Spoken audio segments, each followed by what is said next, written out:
001 quoi. Nyonso banda awa internet awa. Facebook awa, Google awa. Donc, Raph Ngindu, le présentateur de la force créative Congo Promo. Bongo, ça la force militaire na Congo Promo. Bongo, Kande le Bé Ouata. Mais pendant ce temps, Baptiste tout, Bangini. Moi, allez voir Congo Promo, tv5.com. Raph Ngindu, Congo Promo Nde. Donc au nom de Jésus-Christ, nous bénissons le Congo Promo. Amen. Congo Promo. En tout cas, bisous de Kinzambe, Moboulou. Avec Raph Ngindu, Congo Promo ne tombera jamais. Balala et parole du maître. Piccolo Congo Promo Nde. Batu mususu batalinga mengana talibangote po etalingate Congo Promo TV5.com. Sans oublier son excellence Raph Ngindu. C'est de où à où, c'est de là à là, ça bouge pas. Ouais, balobi Raph Ngindu. Congo Promo toujours, grande puissance. Come on. Nous bénissons Congo Promo.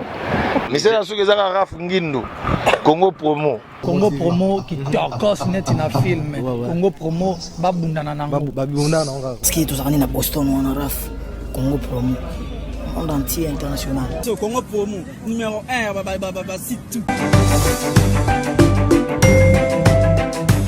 Congo Promo TV, les professionnels à votre disposition. Les vraies news par les vrais pros.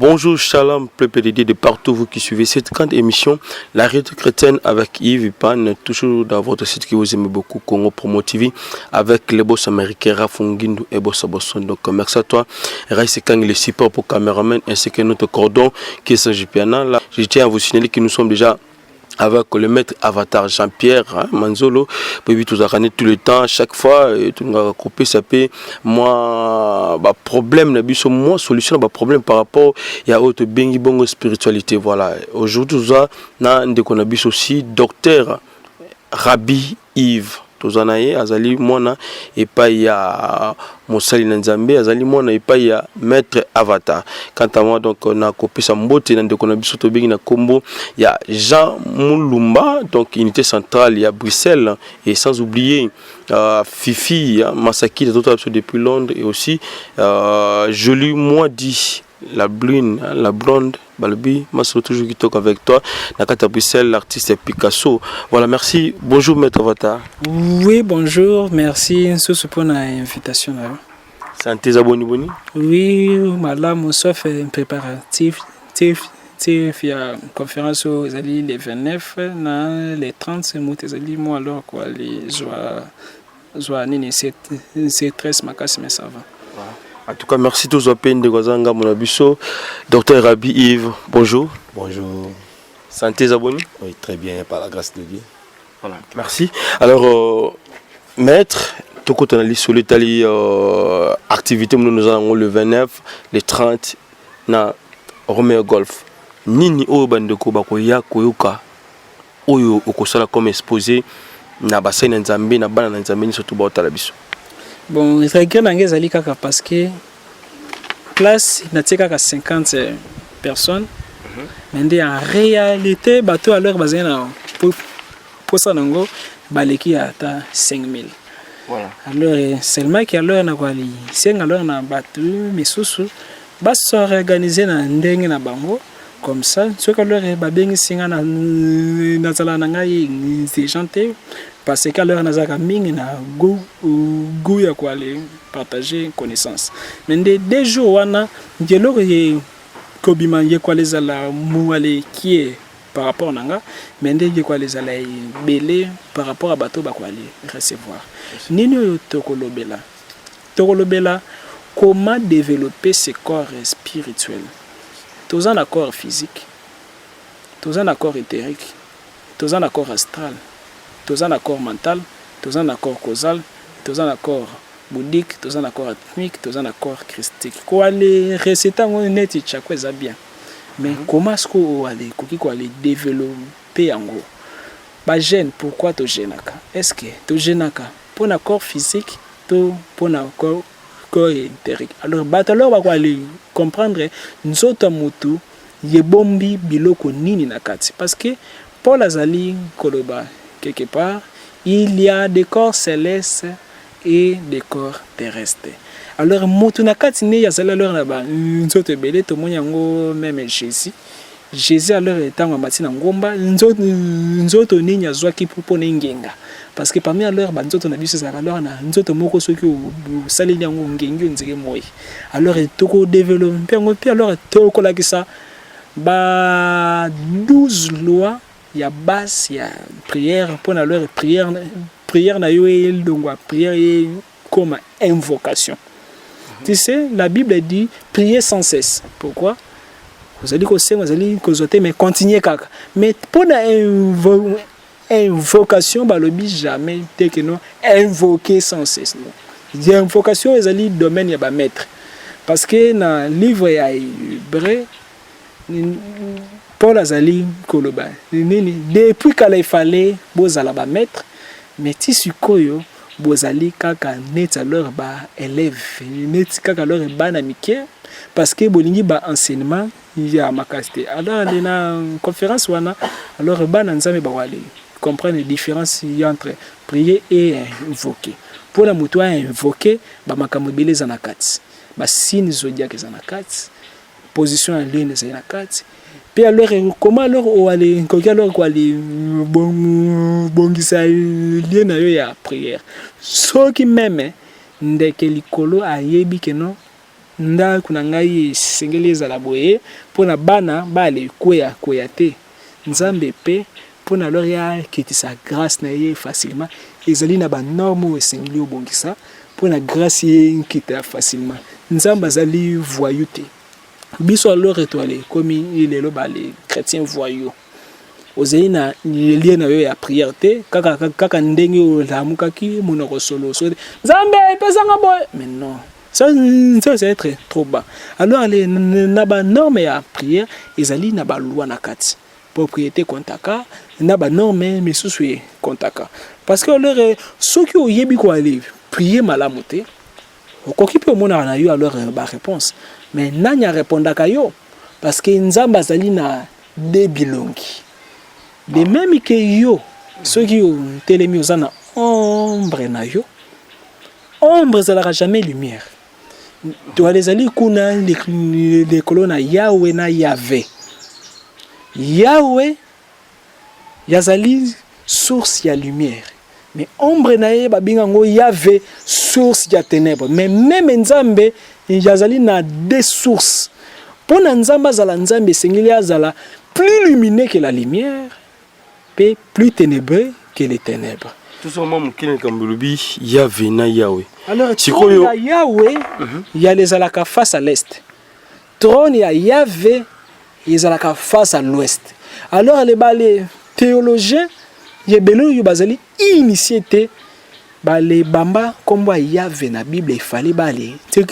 C'est kango Yahweh, c'est-à-dire phonétiquement ezali ndenge moko mende ko ale komango ezali différent bale komango YHVH mende ba théologie ba sala erreur na Bible tango alors les ba sala transcription bale c'est Yahvé YHVHE tandis que Yahvé wana ezali source ya ténèbres oyo yazali contraire ya face à Nzambe yazali aussi pembe na ye pe alors na ba chérubin azali pe alors na ba fait donc même organisation donc Satan ndenge yo mona ke wana yazali na mokonzi na ye na ba konzi na ye na organisation yo ye a ya partenaka to ale kanzaka Satan zali opposant Nzambe te Satan zali li ye ferir même musika je posant Nzambe ale zali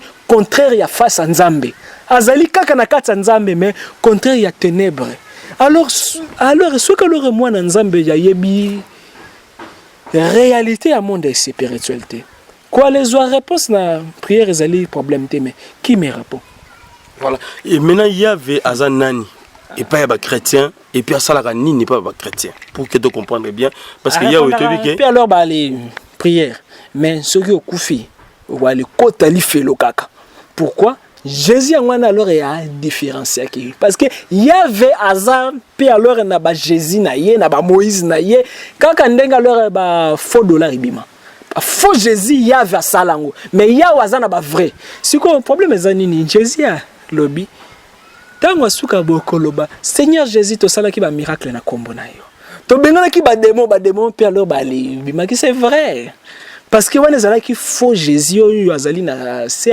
ordre ya Yahweh mais vrai Jésus ya Yahweh yebiote alors ceux qui okufi lola pona okota ngo porte za mo ezali côté Yahweh na côté vrai Jésus côté ba vrai Moïse mais yope comme oyeba kité obanga ki na yo nzambe mais oyeba ki ba loi ya prière yango na nzambe alors la première fois alela na Bible abi mon peuple périt par manque de connaissance. Pourquoi? Il y a comprendre que non, l'ignorance coûte cher. Donc, pourquoi les réponses à la prière sont faciles? Mais dès que non, nanyo azali ko aller répondre ngai wana ndesko ezali sko ba grande norme. Prier c'est facile. Mais dès alors prier alors les vrais dieux wana ezali sko ninyo yo domaine moko mystique. Voilà. Ça c'est bien.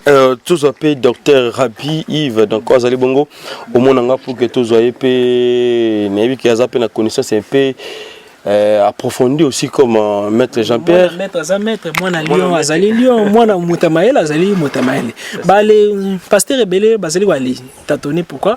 Parce que bateau ba les format qui bango peut-être alors ba les transmettre bango yo alors bazala ki nango. Ça c'est bien. Donc parce que cerveau motezala on dirait mai parce que tu sais alors na loi moko spirituel ceux qui mettre na yo azali na degré 1 yo wali les cahiers wali comme na degré 2 ce ko Jésus a lobé nini beaucoup aller sala makambo ko lekanga c'est quoi le balé pasteur belé ba formation balé pesa bango ezali formation moko na ko ba superficielle parce que leur makambo nzambe leki kindoki na bondoki na profondeur makambo nzambe leki magina kobangisa alors to moni même la Bible malana déjà leur na lobaki que non Daniel azaki 10 fois supérieur que bataba loge bato kisi ti ça leur pourquoi leur ba les chrétiens ba comme quoi les qui mabiso quoi les kenda leur na ba loge monotonie ya ba enseignement ya consolation ce que leur na les teyo au kozwa les bala et après ou quoi les voyages et après question ezali comme ba ancien yo bazaki na continuer et disparaître alors et bien au continent Atlantide oh yo ya alors Socrate a tiré kaka ni yo penser yo connais toi-même tu connaîtras l'univers et tu deviendras Dieu. Merci donc Rabi. Voilà docteur Rabi tu toujours 5 ministères oyo lelo to mona na kiti na ville Kinshasa bandi bazo salela misusu babakisi neti ya bango ndenge na bango archbishop bishop ceux qui peuvent banani des nations boina boy donc est-ce que 5 ministères pour expliquer bishop importance nango za nini to yeba na bande ko surtout mingo bato tala biso partout dans le monde. OK, merci pour la parole. Il y a liboso na koyi koloba Bible lobi dans mukanda Jérémie chapitre 1er badina verset 4 nzamba zo yipsa Jérémie alobi atindie mission moko Jérémie alobi na za mwana muke na yelo lobate nzamba yebisi alobi koloba bongo te avant que yo ozala formé na kati ya ventre maman na yo déjà na yebaka yo puis yebisi alobi avant même obima na libuma maman na yo na sina établissaki yo prophète des nations alors makambo ebele déjà nzamba déposer na kati ya batu mais mutunde ami éviter alors ceux qui yesu qui déjà préparé va déposer déjà bon nzambe katine ba bengi Emmanuel Dieu parmi les hommes mais sengela qui Jean-Baptiste moko aleka avant ye poya ko bongise les chemins ça veut dire zaka poto la qui s'appelle batuke maître azana liboso maître ezali mon français oyo nyolo bakaka molakisi oyo maîtriser loko moko boye pe aussi après ko transmettre en pas batu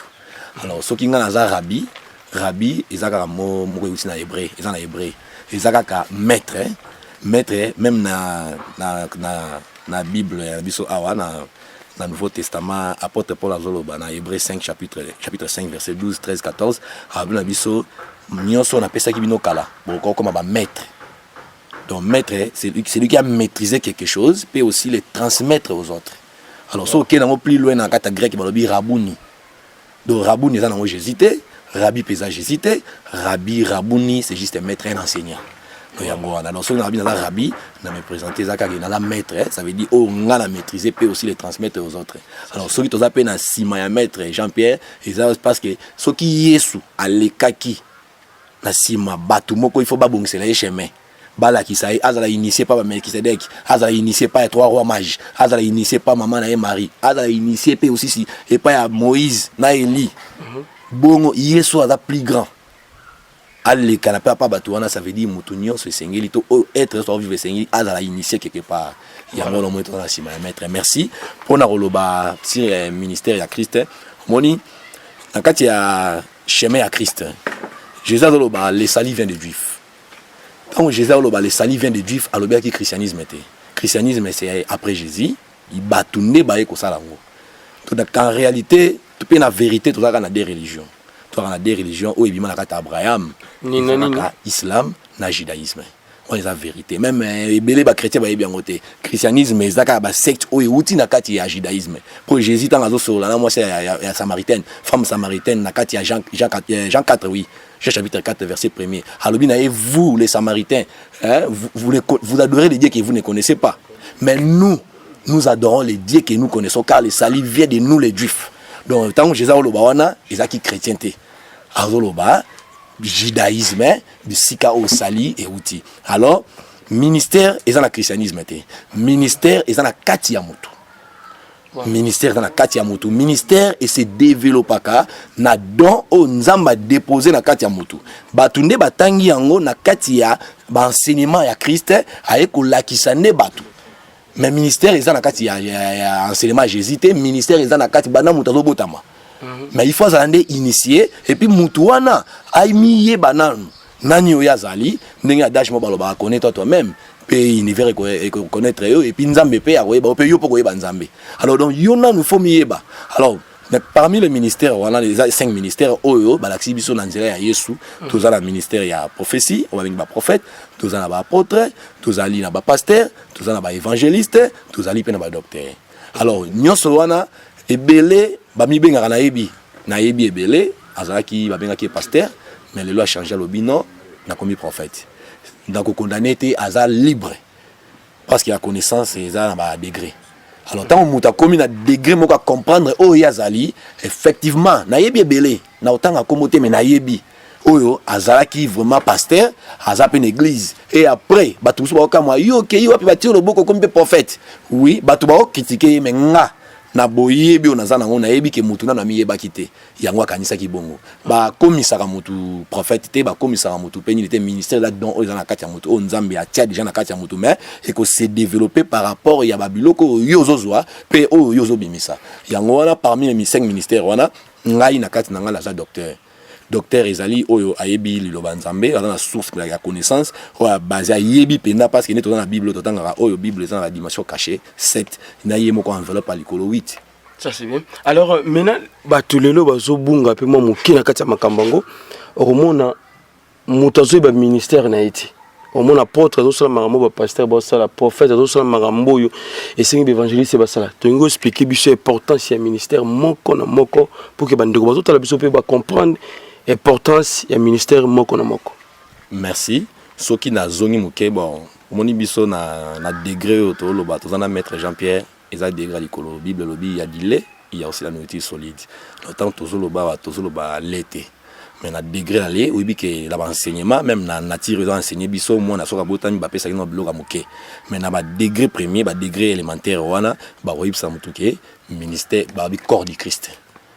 Wana na lobi degré aller babenga ngo corps du Christ. On ndenge ba chrétien ba sangisi ba bi corps du Christ le corps du Christ o ça la prophétie pour avant cette église à sakola aloba makambo ekoya to oyo déjà le kaki pour esunga batu ba ninga ko orienter évangéliser bazwa misala o Yesu abane ko loba po batu babongo na pona royaume bazali ba pasteur ba kami ba berger ba so batela docteur azali musana eko luka makambo ebombami na source po ya ko fungola po batu bazwa maele ba comprendre. Alors ba apôtre musana eko kende ko déposer ko tongaka parce que évangélisation et fungwama yake ya tongia tiki wana apôtre. Alors parmi les 5 ministères wana ndé na kati na degré élémentaire na kati ya christianisme bazo benga yango le corps du Christ.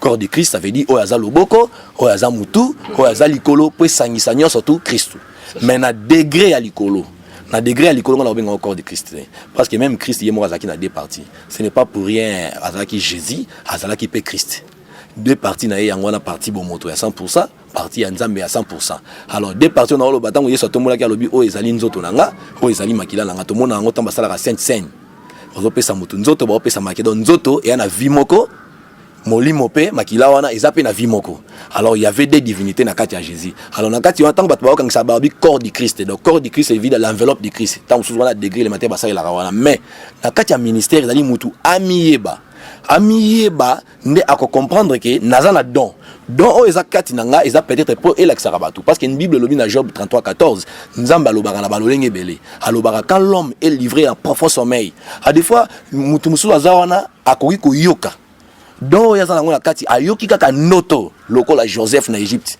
ayoki noto ya Pharaon pe azaki révélé Pharaon azaki révélé pour asunga pe bato Pharaon obamona mabe obamona kaye mabe bamona kaye sataniste métaniste nzamba lotisi ndoto ke banyama minene ba omela ya mike ba omela minene et sengela ki oyo pe na kati na ye ana don o nzamba déposa ya ko limbola lipamboli ya Pharaon ezaki lipamboli ya Pharaon mais nzambe atiaki don moko na kati ya mutu moko donc ye azwa interprétation aba fungola yango pour ebisa bato que non il y aura 7 ans ya abondance na 7 ans ya sécheresse alors pour mutu wana a comprendre que nzambe na don nga azala ngo ya noto alors nzamba lobelinga que 7 ans ya sécheresse na 7 ans ya abondance pour ekende ko bimisa que mutu asala que non lokwa sécheresse ekoya olingo lingate etant mutu na kati ya univers o vivre o na kati ya cycle univers ezo tourner yo ko lingate yango ekoya lokole ekoya nzambe pe ko tika yote a révélé déjà na ndoto mais sengeli pe prophète moko azala alimbola yango pour comprendre que la sécheresse na abondance pour à la préservation afin que nzala ezo bangote. Voilà, merci, ça c'est bien docteur Rabbi Yves. Alors tout ce moment muké pa ya maître Avatar Jean-Pierre combo de Jésus bank sabato maître Avatar bato yebi ke ya qu'un seul maître ozali bongo nzambe na biso mais tant yozo komi benga maître bato zo bengo maître bato musu bazo douter même na combo wana. Et pourquoi aussi combo Avatar Moussa nzambe na combo Avatar tebike eza ba film moko awa et bana miki ba sepelaka nango eza un peu mystique. Moyo na wale répéter ngo toujours 6 jours na wale ko fa dernière sauf l'année quoi les alaka nzamba lobi mon peuple périt par manque de connaissance. Maître ya école primaire azali babenga ki maître ya les kozara ba scandale te. Maître karaté zali babenga ki maître ya les kozara ba scandale te. Maître mécanicien zali maître zali moto azali quoi bon maître et vote na maîtrise. Il y a des alors quoi les maîtriser domaine moko boy donné voilà zali nano superficiellement. Ce qu'on a domaine spirituel ce qu'on leur babengi moto maître c'est-à-dire comme il a degré à illumination na domaine moko X. Illumination veut dire quoi? Donc alors il y a comme expert. Quoi les experts veut dire quoi? Il y a comme alors incapable alors na domaine wana na alors il y a les kende au-delà. C'est-à-dire peut-être alors na les alliés mettre na délivrance. C'est-à-dire quel que soit leur cas délivrance mais dans cela alors na maîtrise na délivrance. Mosusu que non nga alors nazali mettre na parole donc concernant alors domaine nini azali capable ya ko s'appliquer ngo wana azali nanu domaine ya église to alors domaine ya spiritualité est-ce que alors na les domaine oyo alors ba bengi domaine mystique mutu alors ba bengi maître comment alors bali confirmer maître yo côté muto kwa le la mukabono banda le na comme maître spirituel parce que ignorance yo et quoi les trahir yo pe alors degré ba ta quoi les oies yo quoi les supporter côté c'est comme alors nini moto o les sala jamais karaté uzui ngaleur nazana camarade na moko alors ba les beta ka période to bana les sala ba support ngana ye tozaki na ceinture blanche ye yazui ya yebi ceinture ya na ya noir alati biso alors toke footing ngaya alors na blanche na ngana tokutani na vrai noir Alors vraiment alors il y a calé biso. Alors il y a tali biso mi babite yoza blanche tika ngaka kana ko sa fonte kana noir. Alors camarade même à alors il y a wanga ni wanga comme na loketu na yo. Suite ezalaki ba matutu. La même chose alors na domaine spirituel, bassin improvisaka maître te alors na colonne vertébrale na yo. Ceux qui n'y ont qu'à mati, si alors na cerveau parce que y a évolution moto ça de maka conscience na conscience.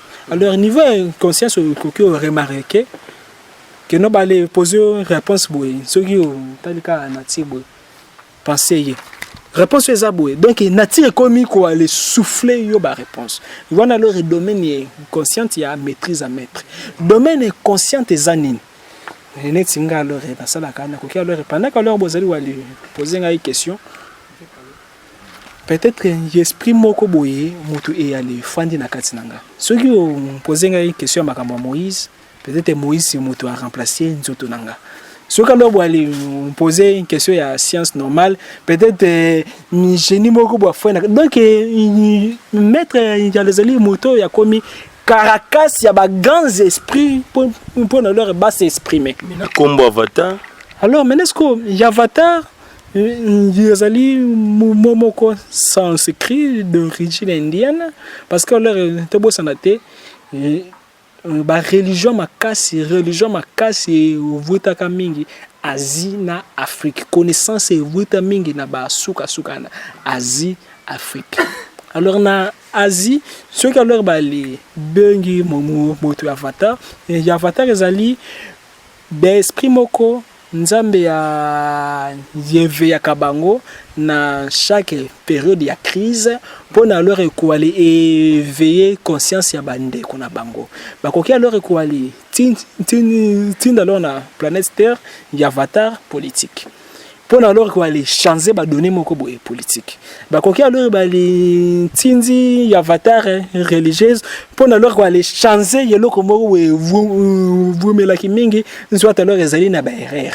parce que alors nzamba alors ya les lingaka alors ba makambu ye ya les varier parce que nzamba azali nzambo alingaka toujours alors makambu zonga sika alors ya avatar ezali seulement comme l'accès seulement messager à baisser prix alors batinda rabango pour na ko éveiller conscience ya le lagisi yelo komoko ya mabete voilà pourquoi pas koza kombo neti ba mfumu kimbangu ya ba ancêtre na biso bazali pe basene nzambe sur la ville Kinshasa que okinde kozwa ya avatar surtout ya ba indien ba kombo libanda kolobela yo ke kimbangu az avatar c'est comme alors na bengi nani chauffeur na anglais.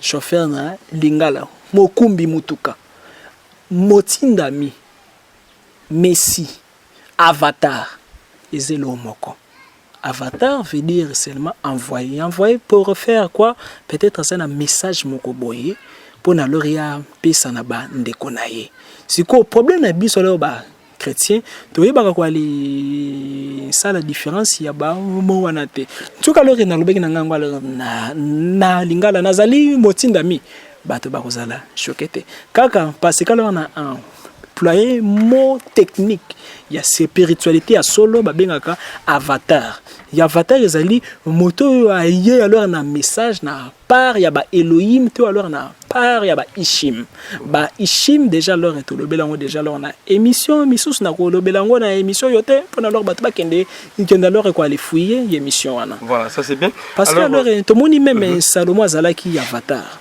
alors ya avatar alors les critères ezalani il y a avatar il y a les sengela alors il y a les kangamana susu ezali nzambe puis alors nzamba alors il y a les fongola ye biloko toko tanga na livre ya sagesse version ya Bible Jérusalem Salomon a lobi nini na livre ya sagesse chapitre 7. Première fois natangaka verso il y a des ali verset les bosso et chanzaka cerveau nanga et chazaka ngai manière ya ko mona makambo. Sagesse chapitre 7. Nazui livre mosusu te bato alors bakoma alors na polémique maître makamana zwalango alors na ba livre msute kaka na livre bino boali. Tanga kamene est-ce que bino leur boali. C'est toute première fois aussi na mona na Bible depuis na tala kutu livre nanga déjà koma kala est-ce que monyango asika. Couverture exact. Ah parce que etanga ma fort. Maintenant lorsque alors na mona ngo alors charge quoi les simo bo kilo na émission retard parce que boali zalera toujours na ba minute. Yangwana alors nazana posa na lo ba maintenant alors comme alors balingi alors Bible yangwana alors na memi Bible nanga ya kala. Oh alors na tanga. Alors na sagesse chapitre 7 dans les bandits dans un verset c'est un Salomon Zalina nous co-identifié nani azali. Je suis moi aussi un homme mortel pareil à tous. Salomon le bini nazali neti bino nyoso nazali nanga spécialité mais connaissance c'est ce que vous quoi les rendre Salomon différent na bisonyos. Salomon le bini je suis moi aussi un homme mortel pareil à tous, un descendant du premier être formé de la terre. J'ai été ciselé en chair dans le ventre d'une mère ou pendant 10 mois dans le sang. J'ai pris consistance. Puis alors, il y a le bim mais est-ce qu'on a verset 7 Salomon lobby nini. C'est pourquoi Salomon lobby, c'est pourquoi j'ai prié et l'intelligence m'a été donnée. Mais chose étrange, j'ai invoqué et l'esprit de la sagesse m'est venu. Salomon a prié, mais tant a invoqué esprit à sagesse, ça y était. Esprit à sagesse, aïe. Comme il servir a comme alors na c'est ba ordre na ye seulement continuer j'ai invoqué parce que ngwana alors na lobaki comment invoquer bato ba ebité bino bo aller prier nzamba ko aller pesa bino kaka ba mayela ba vocabulaire ba mayela alors peut-être ya ba quoi les maniola kaka nenyo superficiel mais pour alors kota na fond et sengali esprit mobimbe fona na kati na yo yangona alors la Bible dit les écritures tuent. C'est l'esprit qui vivifie. Salomon zali kolobanini, j'ai invoqué et l'esprit de la sagesse m'est venu. Je l'ai préféré au sceptre et au trône. Et j'ai tenu pour rien la richesse en comparaison d'elle. Salomon a lobby, tangu nazui sagesse oyo. Pour alors ya servir ngai na moni que non sagesse wana l'équipe bomengo na nganyo na valeur pouvoir même ezali importante ya wana même nzamba koloba mon peuple périt par manque connaissance richesse ya les alliés inférieurs face à connaissance yoka susu yeloko parce que voiture basombango mais connaissance basomba ngota alors ba les mérite kango yoka susu yeloko je ne lui ai pas égalé la pierre la plus précieuse, car tout leur regard d'elle n'est qu'un peu de sable. À côté d'elle, l'argent compte pour de la boue. Plus que santé et beauté, je l'ai aimé. Yoka Salomon zali ko parce que ça c'est zali esprit na yebi comment ba invoka kango aye à servir yo yango na leur bit ya ba enseignement zali nini période moko to wale bimisa comment alors koki alors ko aller solo na sagesse mais sagesse anza mais makamose bela alors na zali ka wale sauter alors na le ti ça alors makamanza mais ceux qui ont découvrir yango ezali elengi koleka miel yango na Jean zali koloba tango alors ba lessinga parole na yoki na munoko sukali ineti miel mais keba na ndebumu nango ezaka bololo c'est-à-dire batu ba ofinga yo batu ba lapide yo yango na ndenyo yo symbole bololo na libomu yoka siko yeloko Salomon a accueilli plus alors na les sauter na verset 15 que Dieu me donne de parler comme je l'attends et de concevoir des pensées dignes des dons reçus.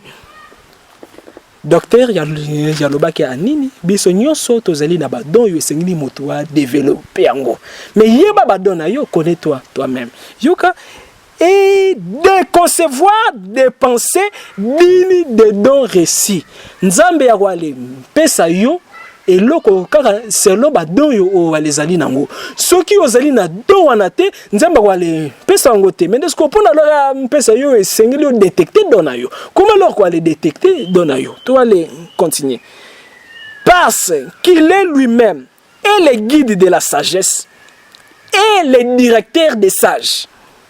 Nous sommes en effet dans sa main, et nous, et nos paroles, et toute intelligence, et tout savoir pratique. Salomon a différencié, mais il y a peut savoir, il y a pratique. Makambonza mezali na ba pratique, nazali wale prier alors na les simbisio bouger mouné nazali pratique. Na yebiti na ni alors na les simbisio bouger, na les pesio parfait na yebiti na ni pesio parfait parce que alors makambonza mbe Salomon azali kolobanini. Pe savoir nyoso pratique nzambe mutalaki singa. Et sengeli bana nzambe ba yeba ba les pratique bato ba loge bato kisi banganga ba yebi ba les pratique. Mais Satan ya sala pas même nzinzi, pas même likasa. Pourquoi leur toi les sikeli bato ba loge ba bouger. Ba sang ba mabele ba serment sko biso nzambe ngwa za ka pauvre. Mais Satan c'est le côté ya zala ki yanja lumière comme ki yanja ténèbres. Yoka seulement lobia wa bien et tout savoir pratique. Il y a continué. Nous sommes en effet dans sa main et nous et nos paroles. Donc ceux qui ont prié, nous avons les alliés problème té. Nous avons rappelé la parole. Mais il y a de la parole, nous avons rappelé leur côté mususu. Donc il y a muto sala kaka na parole. Quoi les finga bato ba les salaga pratique que nous leur basali ba judaïsme et tout alors nini. Yo ka leur parti. Toute intelligence et tout savoir pratique. C'est lui qui m'a donné une connaissance infaillible des êtres. Salomon a degré na dimension ensemble ndenga leur Rabbi Iva lobi bi alors que nous alors to les aller alors na makambo tozali kolobela to les ali kolobela ba matière spirituelle bato alors bazali préparer donc bébé spirituel non admis.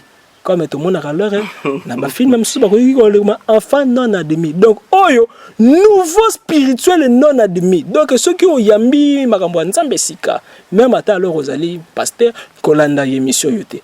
Parce qu'il y a le coquin leur quoi les créer le constipation spirituelle. Toi aller continuer. Et toute intelligence et tout savoir pratique, c'est lui qui m'a donné une connaissance infaillible des êtres. Bah être yebini les ali kara yonangate. Ce que l'on a les tourner parce que bon bah être non casse bah être zabiso. Non, bah être zali ensemble ya ba être visible et invisible. Nature na biso yo moni nzete yo. Nzete omonyo. Yonanga na miso to zomo na nzete. Mais na kati nango zali na ba esprit moko na kati ba benga bango ba deva.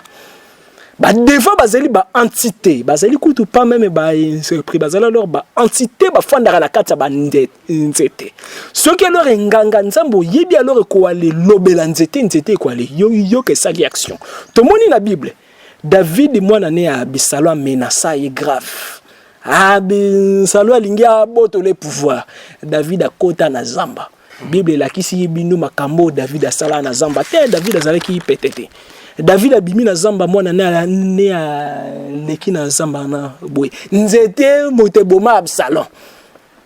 Oh là là.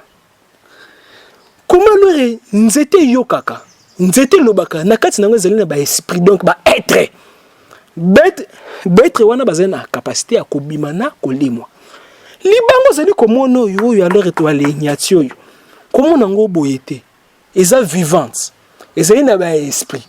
Pourquoi Jésus dit tant alors il quoi les côtes na ezaki na Jéricho to na Jérusalem. Alors tant leur azeli quoi les côtes alors na ville wana la Bible dit ba les pekisi que non lobana ba disciple na yo batika makelele comme un grand maître mystique illuminé biso lelo to ali nzwaka Jésus zoba c'est que Jésus zaka mayele to comme ça Jésus neti lui de finesse.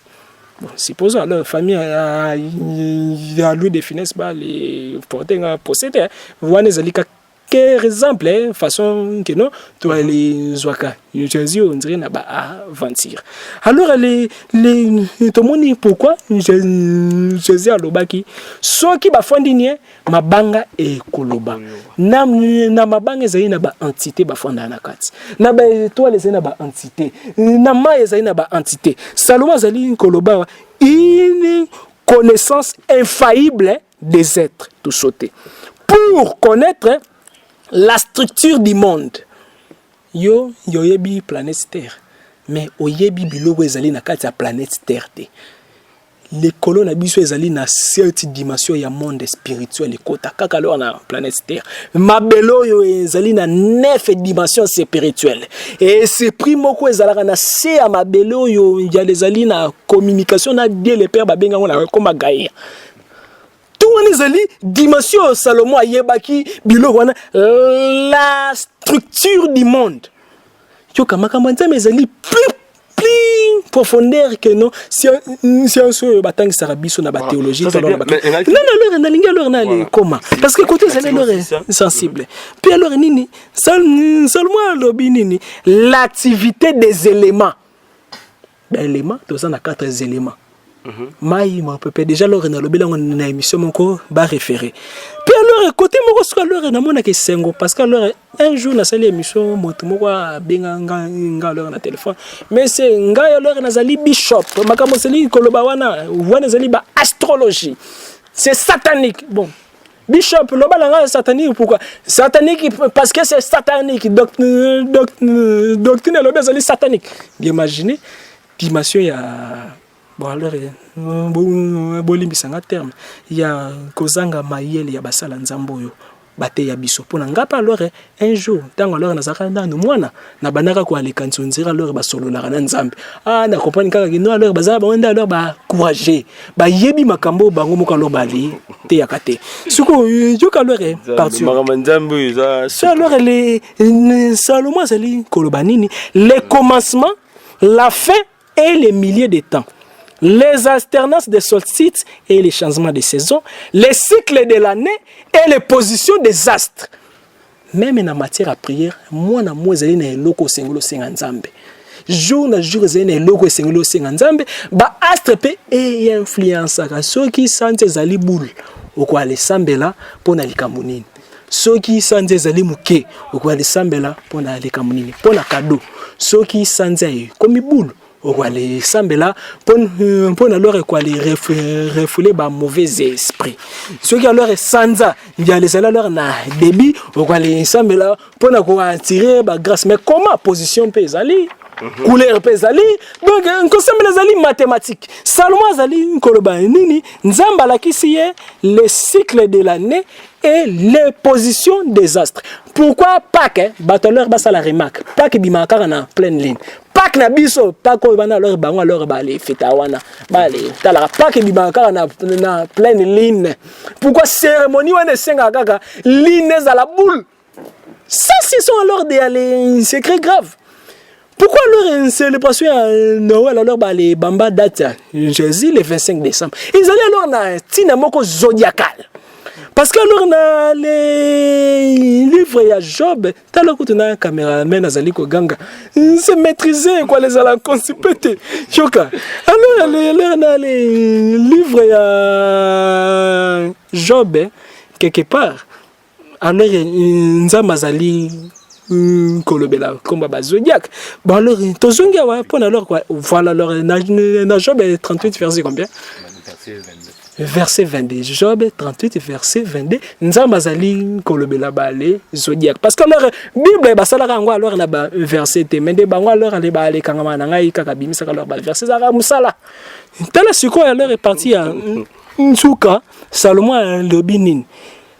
Le pouvoir yoka Salomon lobi la nature des animaux et les instincts des bêtes sauvages.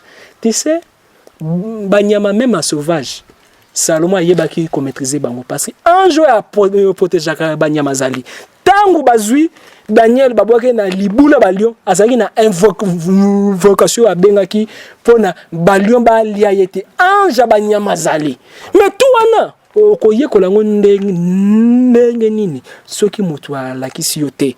Plus alors Salomon asilisi les variétés de plantes et les vertus des racines. Okoki même ko alesa bato na ndenga babokoko banzete mwana nzambe ezali permis parce que Salomon lobi nini nzamba alakisi ye ba variété ba plantes na ba vertu ba racines. Plus loin même Salomon siko asukisi boye koto vraiment le commissaire zoba.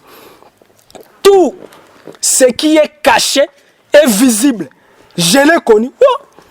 Tout à lobby t'es que parti. Tout ce qui est caché est visible, je l'ai connu, car c'est l'ouvrière de toutes choses qui m'a instruit. Son nom, c'est la sagesse.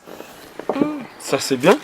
Nangi to pe maman moké na marambo tangi ya nature, nangi to zo maman moké susima par rapport et kambo tali fumu kimbango. Pona yo Simon kimbango zalaka nani?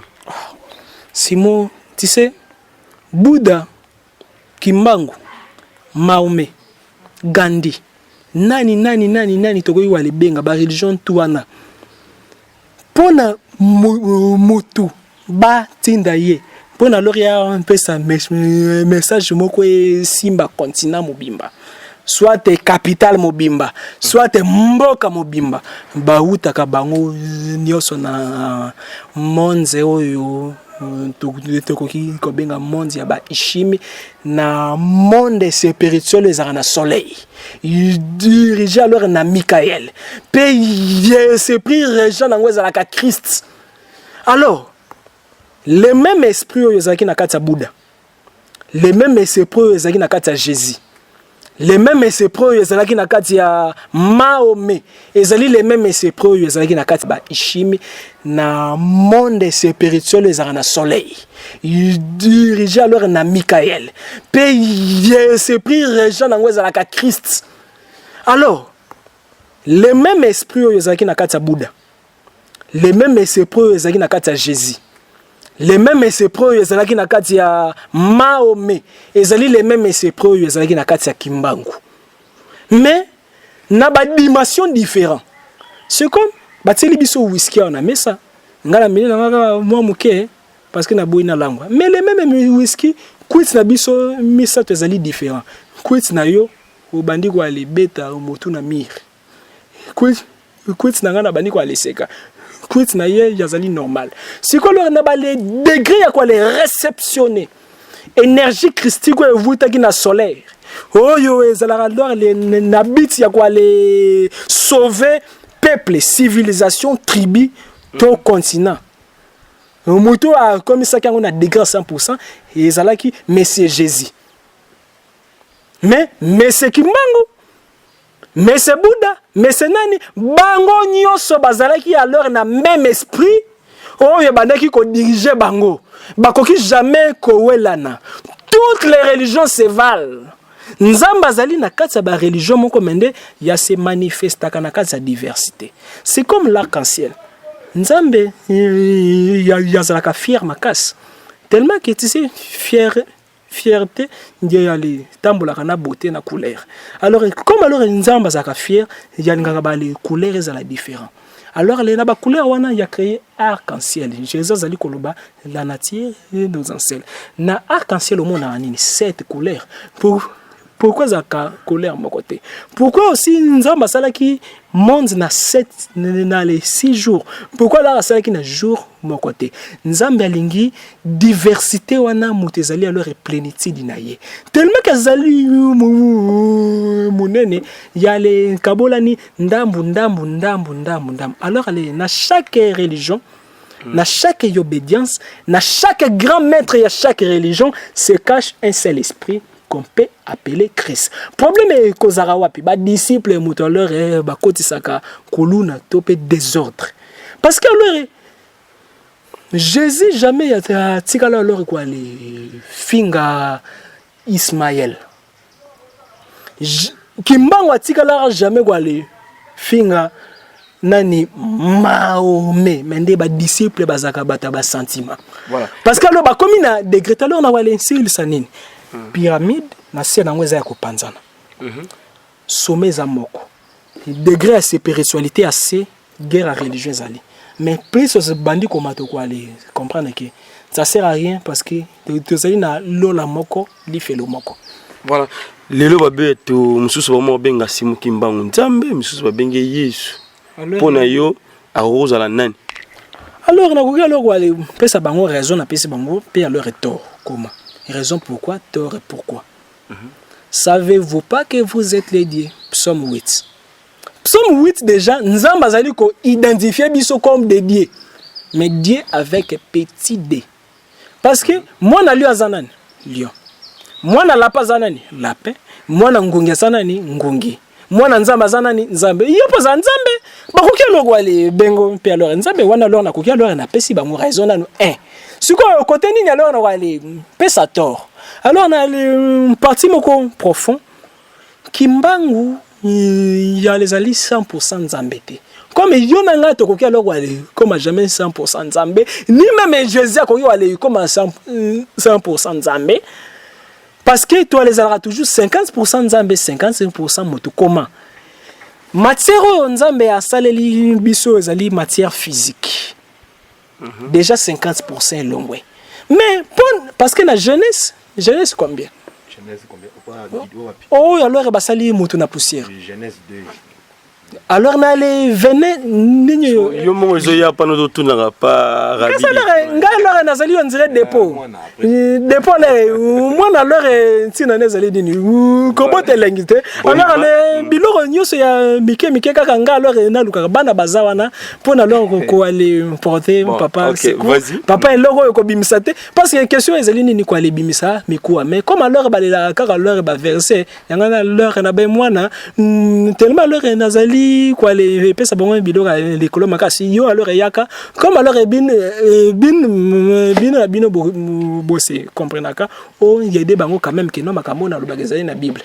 Alors na Genèse 1 balobinine ni Genèse 2 alors na Genèse 2 tant alors basali argile nzambe yoka basali argile partie physique mutu wana nzambe te partie mukili si malango nzamba ye a souffler na monokote a souffler na zolo parce que alors na kwa pesa révélation yo passer moko ta pesa ngona mukili prophète moko te a pesa ngona mukili ba ange basala bango na mo pepa monoko biso bato bali sala biso na mo pepa zolo yo ba mambo ninga nini kana kasite zela na lo na fungola wana ba demo basala bango na mo pepe mususu wana bo ali permettre nga pona leur na les choquer ba téléspectateurs donc mo pepe wana mususu COD ba les comprendre ngo alors les alors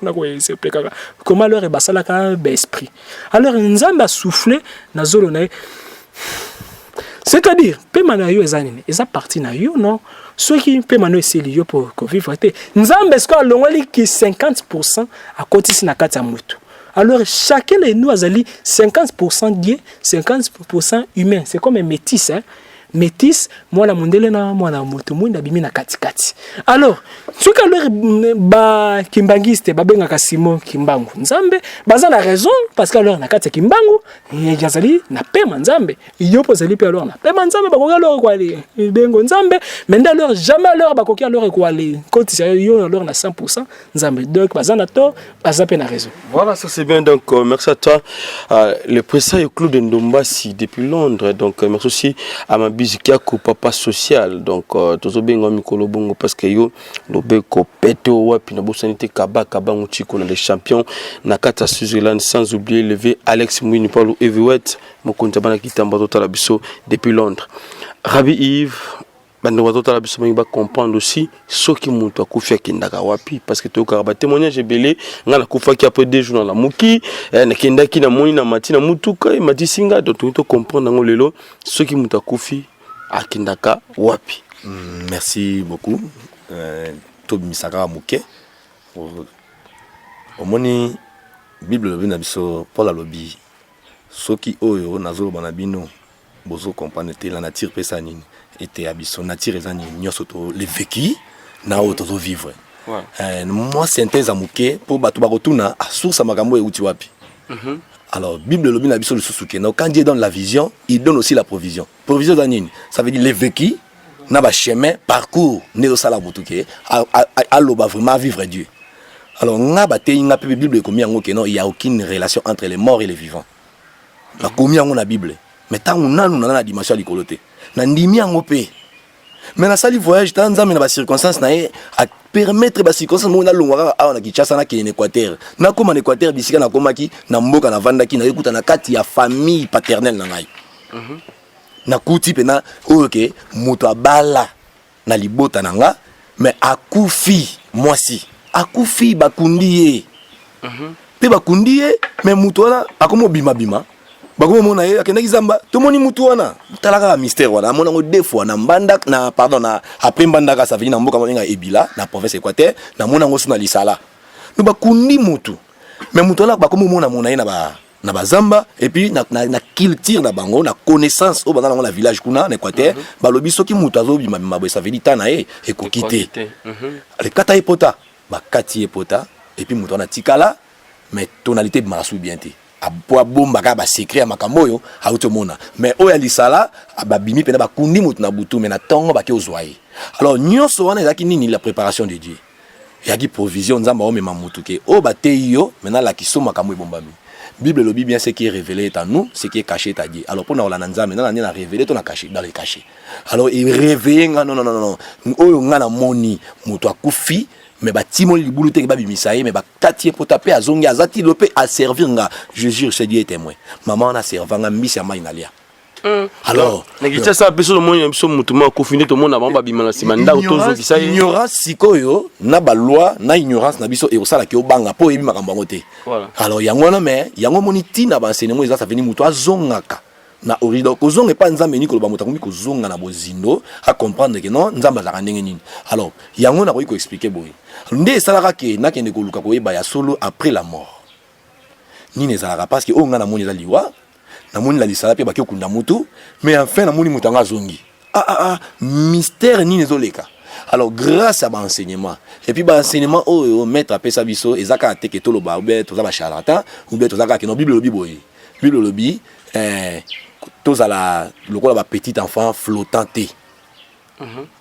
afin que tout vent au ekoya et emporté au nom ça veut dire dans la zali na mi benga d'abord chrétienté parce qu'un chrétien c'est dans une vie de Christ ngara jusqu'au jour na disciple de Christ dans un ministère na quatre mais na disciple ça veut dire alors qui aller faites de toutes les nations des disciples alors un chrétien c'est les hommes mais chrétien ils ont d'abord une vie.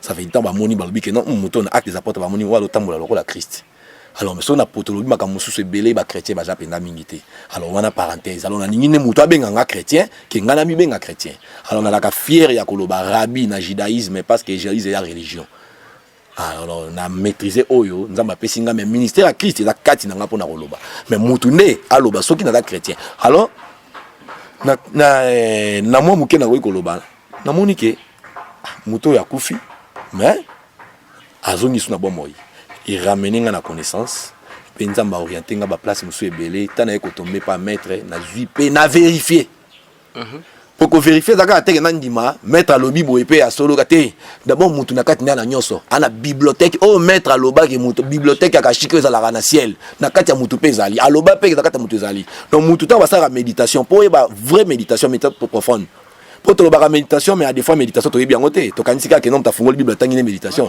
méditation da pratique et ça pratique pendant dans la quatre dimensions il faut kota o ba benga moyo ki mi extase extase ça pas matin bato batanga classe ko le kabiso ba banda ko le kabiso ba misaka mo wana pas matin donc extase wana da dimension moko ke mutu fa comme na niveau ya nzote kufi OK tant sous le loyo le ko da habitualité na kati ya ba vie chrétienne ya vie chrétienne ba oh anoki. Voilà. Tandis que voilà, tandis que la méditation fait comme ça mutu na degré moko, il y a nirvana o comme na extase ça veut dire yemo konzoto na e ayebité. Ça veut dire il faut que tu comme na degré na makambo nzambe la passi. Sori la qui facile, mais makambo to ya facile. Maman Nzambe a passé puis qu'on a Yesu, c'est facile so ba émission dimanche quoi seulement. Mais so koti tant moment la makam lango qui passe na makam nyonso. O ningate, ya mo moni bele ba regetaka na ça kutubo na ka bien. Mais tandis que ça passe pour comme on a degré na pour être wana, oya ko ya ko souffler yo, o ba que le Saint-Esprit a inspiré yo. Bon la chrétien moi lobi que non ngai le Saint-Esprit ko inspiré nga mais il sait la poser directement phrase oyo, limo la nga a olobate. A évoquer les aébité. Oh, préparation. Oh, tandis que nous sommes prêts. Nous avons des questions autour de la Bible, nous développer même dans cette dimension cachée. Parce qu'il y en a prêt. Alors, on a côté la dimension, on a bas souffler, on a une source. Source, il y a besoin de oh, net mettre le baki, na koyi ko bima na kina ciel, ndenge apporte pour la kina na ciel, alobi kout na Corinthien, alobi ke no makamu susu, eza ya ko bomba. Moyena lo bala bino ezate parce que bo a pété. Parce que makamu c'est bizarre ko le gars tout bizarre, makama c'est ya ciel. Ta babi yesu babengi balobi l'agneau à 7 cornes.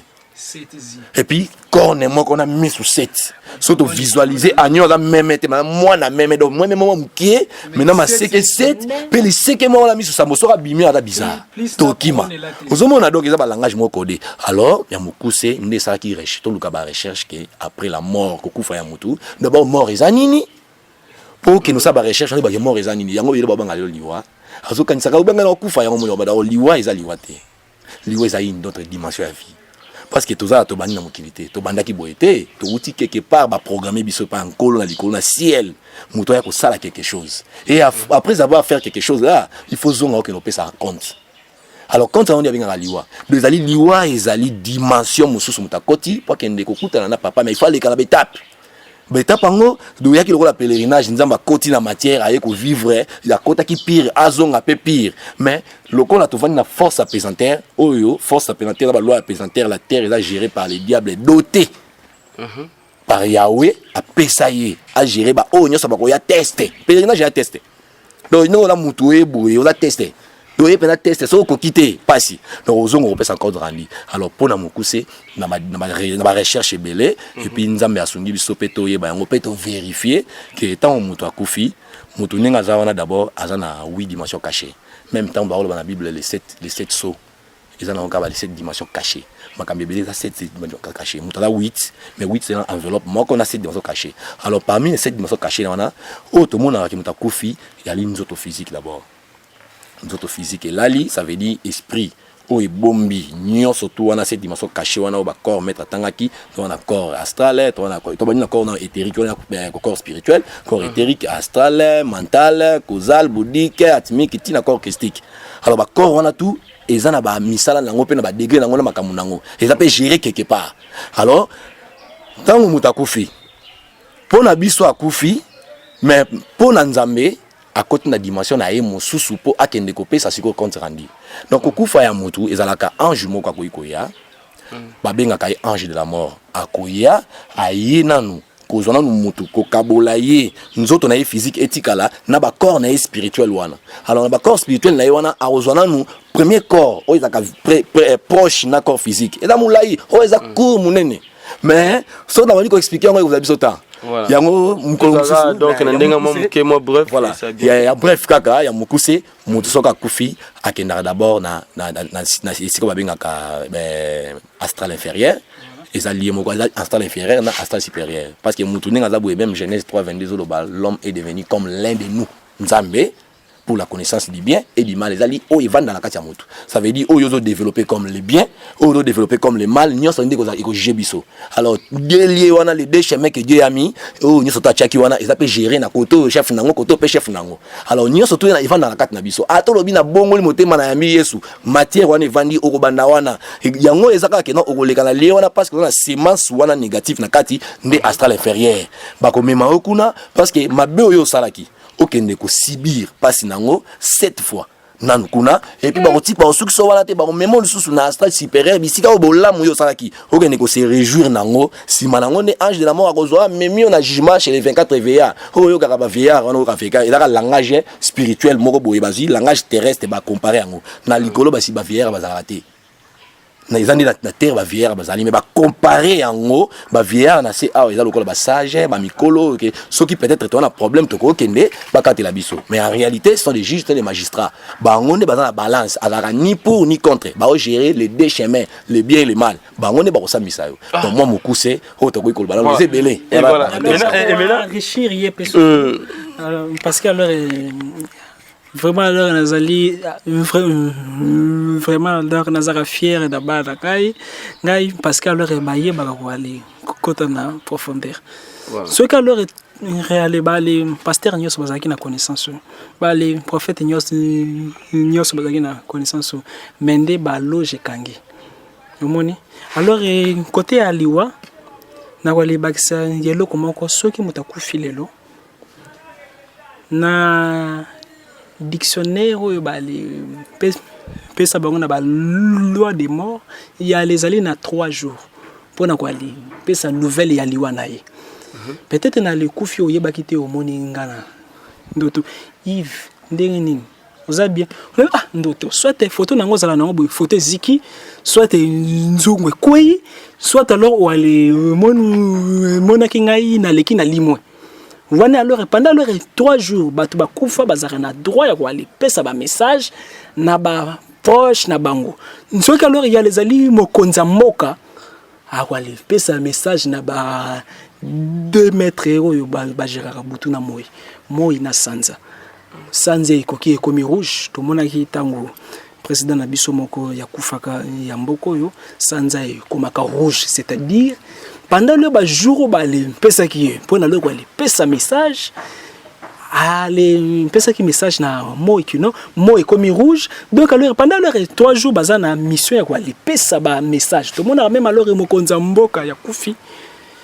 peut-être moule beti makasi na zamba bakati pendant le 3 jours alors ba li pesi moto a kufi pouvoir ya ko le sala basine yenezinga jour na ko le kufa période wana sengeli ba moule beta terrible pourquoi donc yo moko yo les alors na les droit ya ko le pona manifestation nini ko le salma to moni neti ID na bal yemo ko ponaki soka alors akufi soki akufi na hôpital bato nyonso oyo baza wana babika salama bongo jadi na bal tango akufaki donc tango atseka ba vitre panzani wana na Afrique du Sud ba vitre betika no pouf bato babela ki hôpital etika la vide parce que akufaka ba malebele tango alors katafar na ye bembe na ye e kotani na voiture mosusu ezalaki na ebembe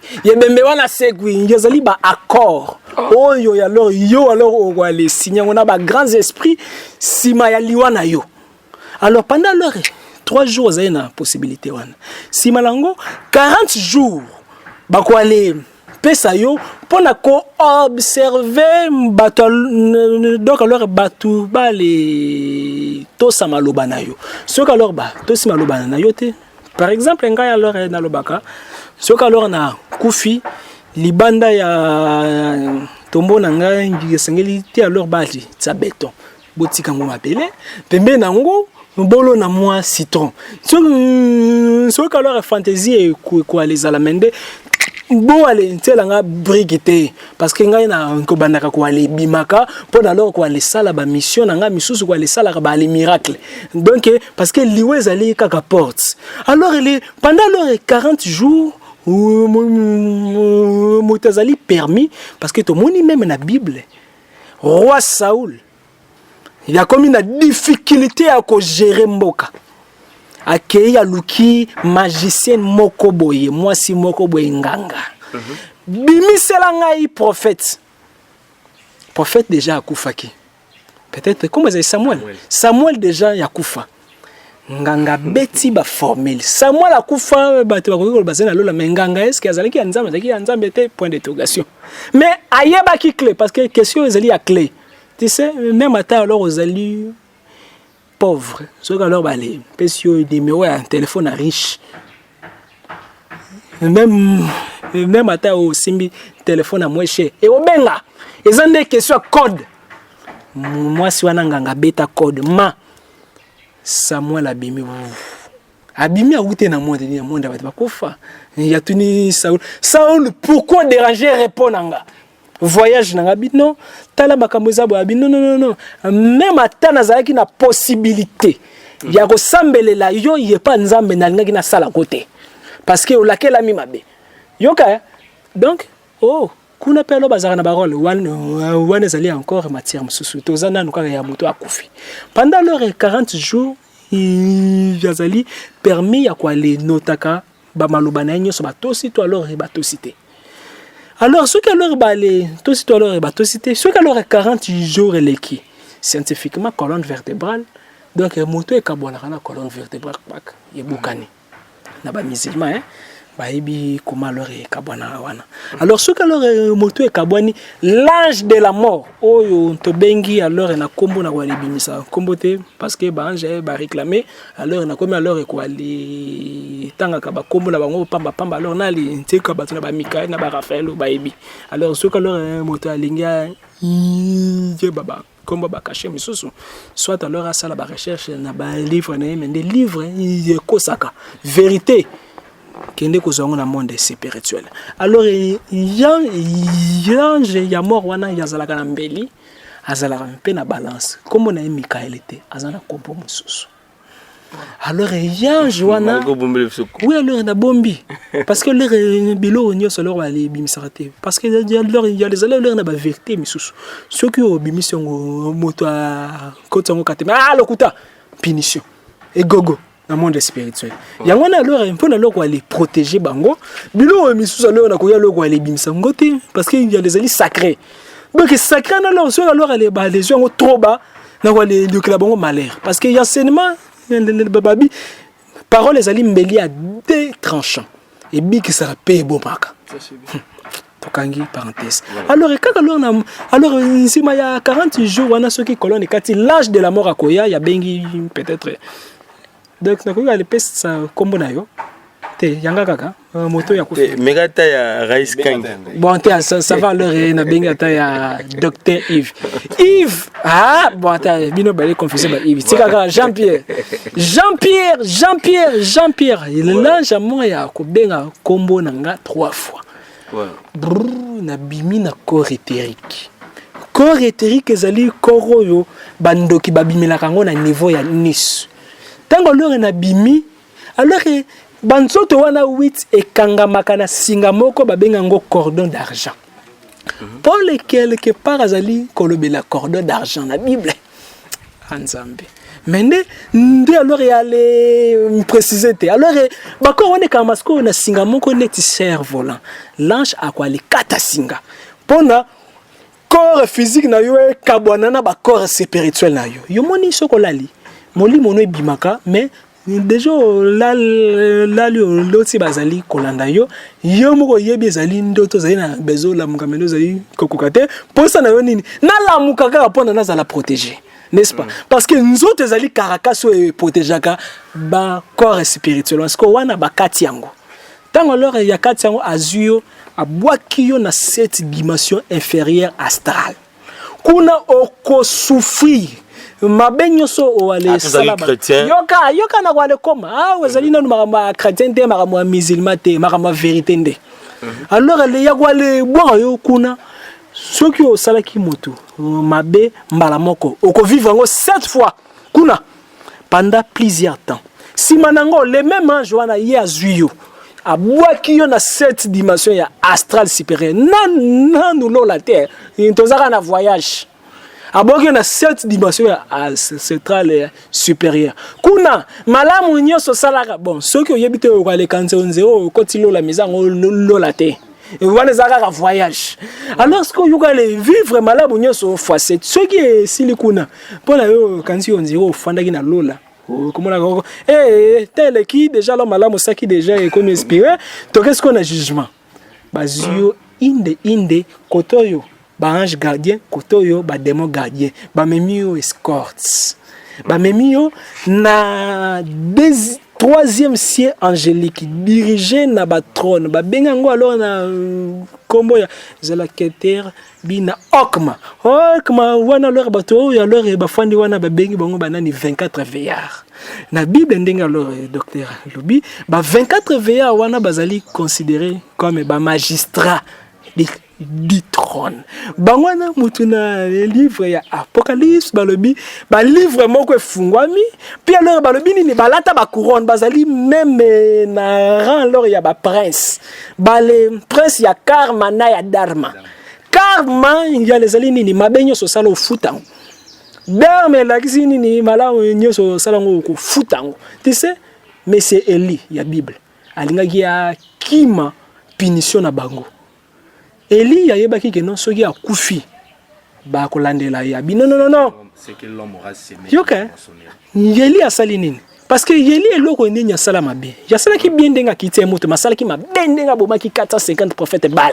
nzambe atinda ki eteki ya boma comme boma ki abi comme na mettre parce que ba mettre bazaka na ba clé parce que yomoni ndenge mafia zalaka alors ina ba domaine spirituel pe mafia zali nina ko comme ça bo singila alors na beta boy pona banja alors ba kansa bo alors ba li pesi bo direct na yibi bang alors ce que nini salemaki Eli a comprendre que non so ya kufi ba kolandela e ma milai milabino na ko aller déplacer na e ta ya Ginas na kolobela ngo la conférence j'étais Ginas zali dimension yo muto zali ko matana nzoto na physique mende akwale coopérer na ba yat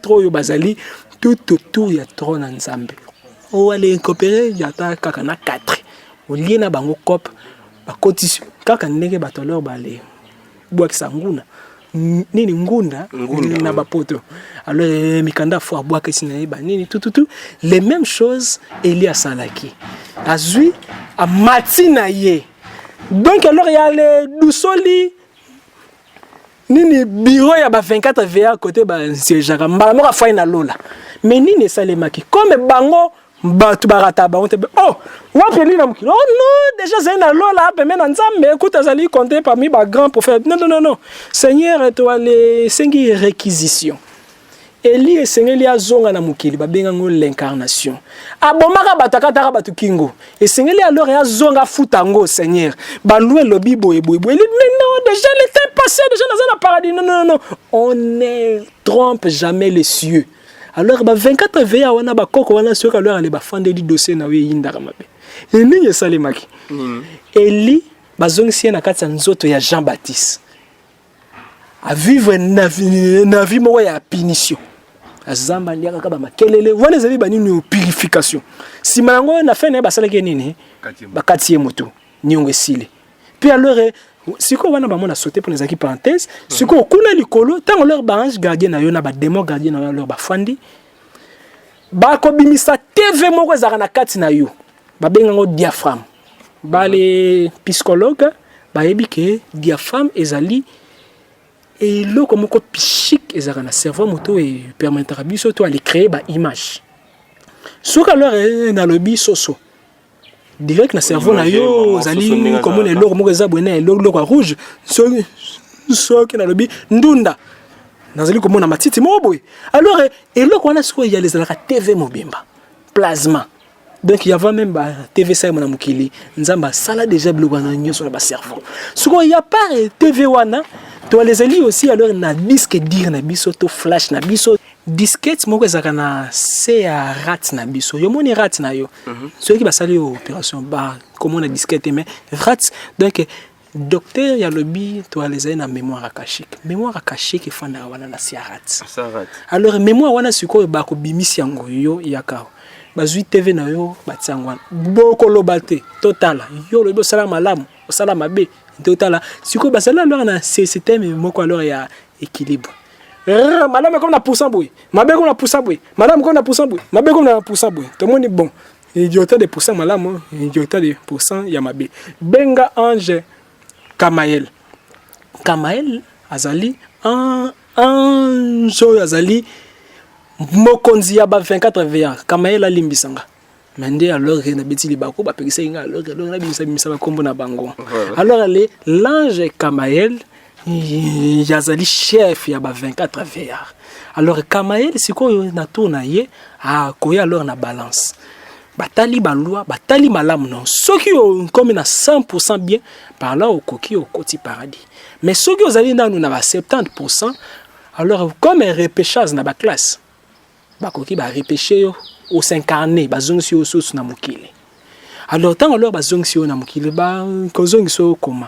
Ceux qui moi sina mobali ba sali rapport na 7e jour esprit et sengeli ekota na kati ya fécondation wana. Alors les ba les joyaux alors ba les tindio na donc bango batu ba gérera kango. Ki ça leur makambo misusu nzamba kipango susute. Un jour na kolobela bino nanyo yo a gérera makambo ya ba humain. Nzamba zali tellement élevé. Ah. Voilà. Donc pour terminer, on a une dernière question donc pour le docteur Rabbi Yves et puis pour le maître Avatar. Donc pour le comité de nature, tout le monde a une mission, va toujours inspiré na nature, dans aki na CNZT, dans aki pembe na mai, au monde a batu mususu ba étudiant, bandeko ebele, bazalaka mingi aussi pembe ni kaka nature pour nos plutôt j'allais dire sagesse et puis intelligence ne bango balobaka. Alors pour nayo nini zalaka caché na ministère ya nature. Alors tu sais mutu yazali fruit ya ba poussière ya nature nyoso. Un jour na kolobela mutu basalaka ndenge nini bazwaka poussière moko ya banzete, poussière ndambo ya mabanga, poussière ndambo ya ba étoile, poussière ndambo ya nyoso ezali koeze te ba dimbisi yango na kati ya lebomo ya mer nature to bien comme Gaïa yali zalaka na le 9e degré ya siamabele kuna siko a chauffer ya komisi nini mélange wana forme moko rouge babengi Adam. Adam veut dire la terre est rouge, forme ya feu. Alors les poussières wana basale lango et kekwana alors basala moto grâce à ba Elohim oyo batindaki bango comme ba architecte pour na leur ba les fabriquer moto. Alors moto azali lié na nature, moto azali fruit ya nature. Na kati ya moto tozali na ba étoile ya wana alors ba grand maître ya ba mouvement nyonso ésotérique ba bingaka microcosme na macrocosme. Microcosme, micro veut dire petit, cosmos veut dire univers. Macro veut dire grand, one alors en grec, cosmos veut dire univers. Univers ya monene, eza na kati ya motu. Motu na kati na ye yazali lié na nzete. Soki ozali na harmonie na nzete ezali libanda te. Yeba ki na kati na yo ozali déjà na conflit. Kati na yo déjà leur ba guerre moko ezali ye ko ali défavoriser yo na ba domaine moko boye. Soki mutu lingi maite ozala leur na haine envers mai, soit alors ou aller salara leur ba matière fécale na mai, ou aller négliger la nature, yeba ki o se négliger. Celui qui aime la nature yazali kosa poché na illumination parce que l'homme et la nature bazali unis. Ce qui Moïse azala qui est ennemi à mai yelinga qui est melaye, mai yelinga qui est tosa yete. Ce qui David azala qui est ennemi à nzete mende nzete yelinga qui est boma mwana na yete. La même chose. Alors pourquoi alors nature? Pourquoi leur actualiser na nature tozali va les sentir que non les lots il y a des émissions bilo makasi bimi. Pourquoi? Parce que na katia mon pepo ezali na basilf bazaka na forme on dirait ba papillon mende bazali alors basi mende na forme ba papillon bayaka mingi na forme ba papillon. Docteur Yves koki kwa les ala témoin na mingi ba tout nango alors ba les participa na lobelaka mingi présence ya ba papillon. Dès que papillon a leki ya koki koya alors na ba message alors les ba sylph bazali ba esprit oyo bafandaka na kati ya moale pepo ezali douce moale pepo ezali douce et véhiculaka ba sylph bazala wana pona ba inspiration pona poétique pona intelligence pona sagesse musicien soki alingi azala inspiré soit akei pembe na mai parce que kuna alors na mai to alizali na baeto bazali kuna bazali lié na beauté ta lezali kaka ba démoté lié na boy anjo a Gerakango ezali Gabriel na moale pepe anjo a Gerakango ezali Raphaël wana ezali ba élément ndenge lobi pourquoi leur ba musicien balingaka bongo pona kwa lezwa inspiration betre wana ba facilitaka inspiration yango na raison komona ba grandes universités monde bali tsaka ngo mingi na bangomba puis alors ba nini oyo chaîne télévisée pona alors wali poser ba antenne za ya ba réseau balukaka ngomba alors baluka nini balukaka onde bango babenga ngo onde ngalo na kolubaka kino soki alors bali pasoli on de wana za ba sylph akoki kobima visiblement pe invisiblement donc mutu aza lié na nature c'est comme nzoto no ezali lié na moto na yo soki bakati yo moto nzoto ekolia te nzoto ekokufa moto ezali on dirait nature nzoto ezali on dirait moto. Voilà, merci, ça c'est bien pour terminer. Tozo papa docteur Yves Rabi. N'est plus ce qu'on compléter mon mouké oyo maître Avatar Jean-Pierre Autoloba. Ouais, merci beaucoup. Il y a compléter exacté à l'obi vraiment mingi wane belé, mais il y a beaucoup ces akake place il y a likambu ya ba élément au maître loba qui bien qu'à fondra qui a bien té. Il faut quand même bailler bayango likambu sur la nature toujours. Mais 4 éléments au maître loba qui les loba tu bao qui ne bikota kota bao qui ne biluka luka parce que mutu ami éviter. Parmi les 4 éléments et ça qui est très important mettre à loba yango bien que bo échapper qui yango ka le kinengwana mais car dans la nature alors nenga za boenga zanga mais na yote yo poza yo nga ngate c'est de même manière to za a omona ka manga ezali lilala ezali so tani nature na bango baza végétal ngana yo to nature moko humaine mais to kabwani na nini na saison na ba élément o ezakaboli biso yango nde sa nature so moni mutu musu po aye ba vie na ye aye ba makambo ya kosala et dépendre na élément na ye vibratoire o yo sala ke et attirer na kati ya nature yango lelo na koyi kolobaka na muku c'est tant musu azawana ye azana élément na eza mai alors yé maramazamba italiété yé marabanzete bangomba italiété et ça loba comme avatar ouais il ko maîtriser nyoso wana mais soka za avatar te il faut lukoye bayayo ya mwa mukuse na roi koloba kaka sur la nature yango wana donc moi muke marameze belé tande za muke. Voilà, merci, ça c'est bien. Alors na bande bota la biso numéro de téléphone et puis ceux qui mboto ko pesa par ba et pas banani o bota la biso balingi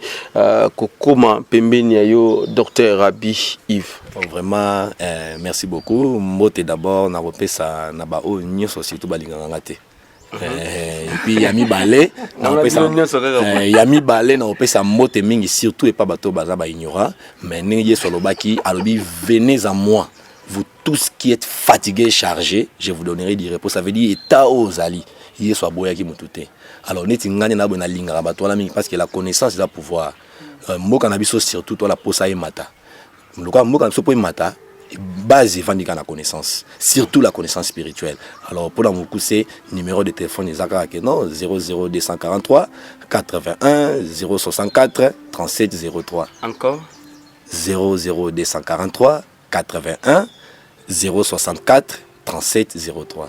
Voilà, merci pour terminer toujours maître Avatar Jean-Pierre numéro de téléphone et puis mbote na bande bota biso. Oui alors mbote makasi na ba membre ya groupe déchirement des mystères mbote aussi alors na ba membre fondation Jésus les grands les chimistes mende mbote makasi na bato yo bazali ko aller combattre ya enseignement ya vérité tu sais moto tant ozali ko aller tango alors banzete o aller kanisi on zero ozali ko aller tufango plus ozali komatisango alors na kwa le do babwe tala makambo zalaki ebele ya koloba metan zali muke conférence ezali à Wanakin mende bato bazali libanda soki bolingi bozwa ba enseignement frère Yeva wana bokoki boso organiser na bloc soki ngai kozwa ngai na telefone ezali pasi bokoki bobengi journaliste bosorganize na bloc bozwi prise en charge nyonso ngai alors na komemela bino kaka enseignement nakina déjà bazali ko aller profiter na ba enseignement na ba cérémonie bozali ko réclamer que non misala na bino na yamaka bino alors na pasi makambo milai alors et tout mais ce qui alors bo s'organiser 7 8 9 9 alors bo s'organiser alors bolobi que non tozali Kobeng sa club à maître Jean-Pierre baya wapona ko exposer wana beaucoup les ala na faciliter ba question parce que tout si nangé ezala nini un jour ba les poser nga question na kale jour wana na kwa les ala consoler merci beaucoup na Colochen Raf Ngimbu Ngindu pe alors na Yves pe na cameraman na biso pe alors na frère Dickens pe na mwana nanga docteur Yves Rabi pe alors na ba membre nyonso numéro ya téléphone ezali 00243 89 64 72 798 soit 00243 89 64 72 798 soit 00243 81 611 867 alors na koloba boye bato bazali kobenga nazali koyamba nokite problème ezali nini awa nazali kosala ba émission na internet nazali kosala émission combien de personnes babengaka ngape nazala pe na besoin nini na fandi na noboyenie pona lor na bimana nzoto nazula bino ba enseignement soki ozali kobenga nazali koyamba te sala kaka violence suka na koyamba c'est un peu ça. Voilà, merci donc, c'était là maître Jean-Pierre Avatar à Manzolo et aussi Bolobi na docteur Nabiso na kombo ya Yves Rabi Bolobi musala oyo eza musala mo eza facilité donc on va soutenir biso toujours pour na copier sa bino information donc merci à toi Rais Kangile pour caméraman ainsi que notre coordonnateur qui est Serge Piana sans oublier le boss américain Rafungindu et boss Bosson merci on se retrouve prochainement si Dieu nous prête vie merci bye. Au Congo,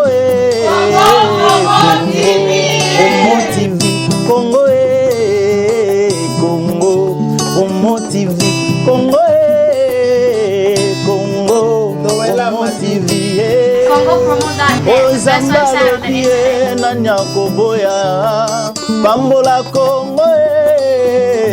Congo,